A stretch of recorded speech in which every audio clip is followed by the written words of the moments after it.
لك أول ليلة من رمضان دي، هذه الدنيا التي نعيش فيها لا تكون كالتي نعيش فيها، تتغير.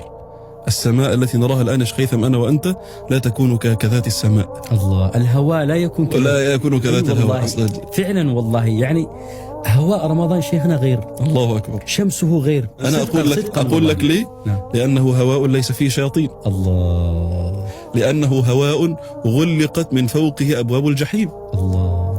لأنه هواء فتحت من فوقه جنات الرب الرحيم سبحانه بحمده. إذا كانت أول ليلة من رمضان، أول ليلة، التضاريس تتغير، القوانين الدنيا تختلف. إذا كانت أول ليلة من رمضان فتحت أبواب الجنة فلم يغلق منها باب، وغلقت أبواب النار فلم يفتح منها باب، وصفدت مردة الجن والشياطين، ونادى مناد أن يا باغي الخير أقبل ويا باغي الشر أقصر. إيماننا بالغيب يجعلنا نتعامل مع هذه الأمور كأننا نراها بأعيننا ونسمعها بآذاننا.